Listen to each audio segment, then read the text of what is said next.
À la une donc, de cette édition, c'est le président égyptien Abdel Fattah el-Sisi qui s'est entretenu aujourd'hui avec le président du Conseil des députés irakien, Mohamed Al-Halboussi.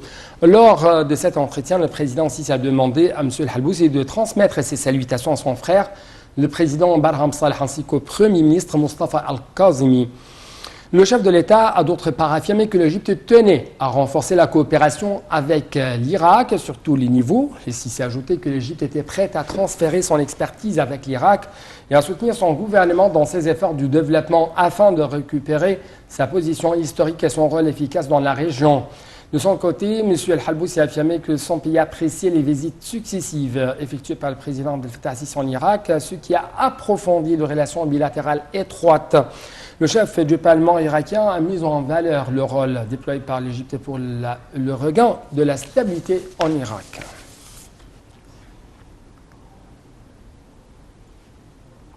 Le président Abdel Fattah el-Sisi a reçu les lettres de créance de 24 nouveaux ambassadeurs étrangers accrédités au Caire.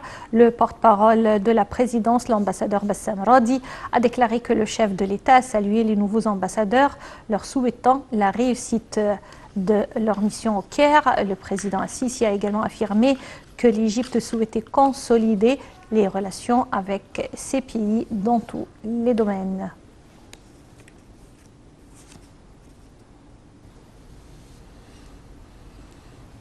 D'autre part, le président Abdel Fattah el-Sisi a salué aujourd'hui les guides maritimes du canal de Suez qui n'abandonnent jamais leur devoir de gérer la navigation du canal. Ces déclarations ont eu lieu lors d'un tweet du chef de l'État à l'occasion du 65e anniversaire des guides maritimes égyptiens. Le chef de l'État a exprimé son appréciation à l'égard du rôle joué par les guides égyptiens depuis la nationalisation du canal en 1956 et jusqu'à aujourd'hui. Il a expliqué qu'il déploie un grand effort afin de maintenir la réputation internationale de la voie maritime du canal de Suez, ce qui reflète la volonté et la bonne gouvernance égyptienne.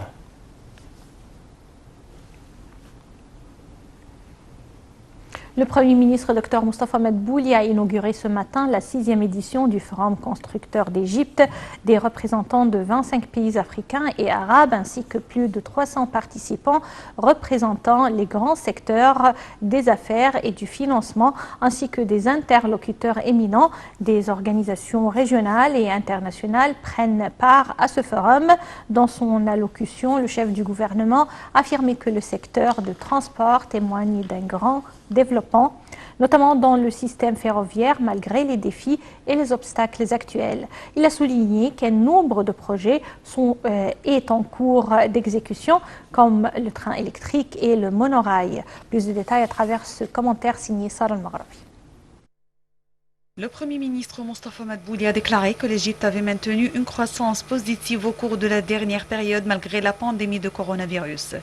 Il a souligné que le projet pour une vie décente est l'icône de l'État égyptien et le plus important du programme de développement durable et vise à développer la vie de 58 millions de citoyens.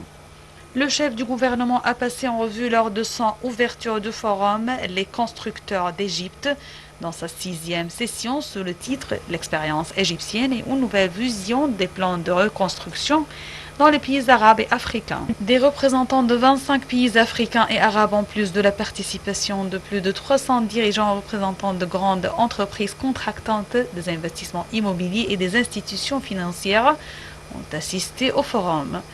Madbouli a indiqué que l'État a fait un grand effort dans le secteur de l'assainissement et de l'eau potable puisque les eaux usées couvrent désormais environ 38% des villages ruraux. Il a souligné que les projets de logements sociaux contribuent à résoudre le problème du manque de logements, car 25 nouvelles villes sont construites simultanément et l'État se concentre également sur le développement de l'urbanisation existante dans le Grand Caire.